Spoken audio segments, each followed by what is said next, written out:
Hi grade 12s, we are going to look at question 9 from the November 2018 chemistry paper. The electrolytic cell is set up to obtain pure copper from a piece of impure copper. The sketch that I have drawn roughly is the one that is on the exam question. They say the impure copper contains other metals such as platinum, iron, cobalt, silver and nickel. The cell potential of the power source is adjusted so that only copper is deposited on electrode B. So here's a big clue. The copper that is deposited, the pure copper that is deposited, is going to be deposited on electrode B.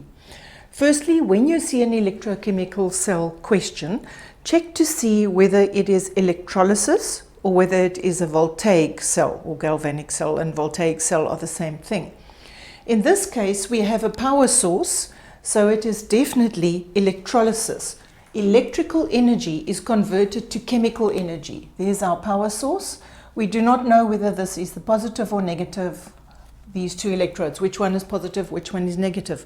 But here is your clue. The cell potential of the power source is adjusted so that only copper is deposited on electrode B. That is your clue. If copper is deposited on electrode B, B is the cathode.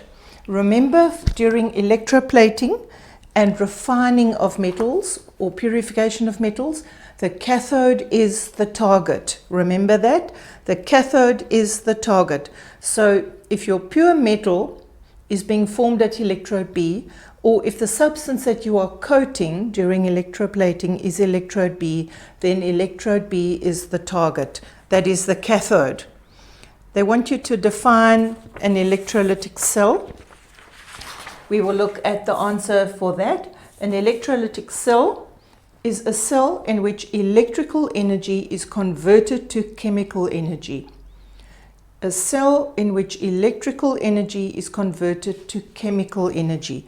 So electricity, our power source, is going to cause chemistry to happen here. So an electrolytic cell or electrolysis happens when electrical energy is converted to chemical energy. Please write a sentence. Do not say electrical E, arrow, chemical E. 9.2, write down the formula of a suitable electrolyte for the cell. Our electrolyte needs to contain copper ions because copper has to be formed at the cathode, which is electrode B. So we're going to need a copper sulfate solution or copper chloride, but the best choice would be copper nitrate. If you cannot remember which solutions are soluble, always go for the nitrates. All nitrates are soluble in water. Question 9.3, which electrode, A or B, is the cathode? As I stated previously, we know that the pure metal is going to form on the cathode, so electrode B is the cathode.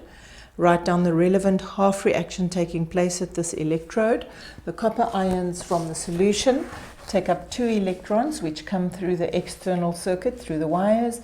They bond together and they make copper metal, which will form on the cathode, which is electrode B. 9.4.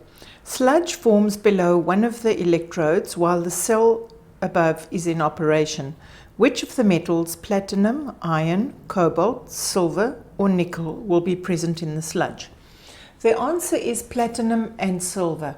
If you look at table 4b, platinum and silver are the only two of those mentioned metals that are weaker reducing agents than copper. They are lower than copper on the table. They are lower down than copper on the table 4b. Therefore, they will not react because they are weaker reducing agents. Let's have a quick look at table 4b to see why we said platinum and silver. Platinum and silver, platinum, are lower down than copper on table 4b. The other metals that are mentioned are higher up. So these are weak reducing agents, so they will not react as easily as copper. So that these metals will be found as sludge below the anode, which is electrode A.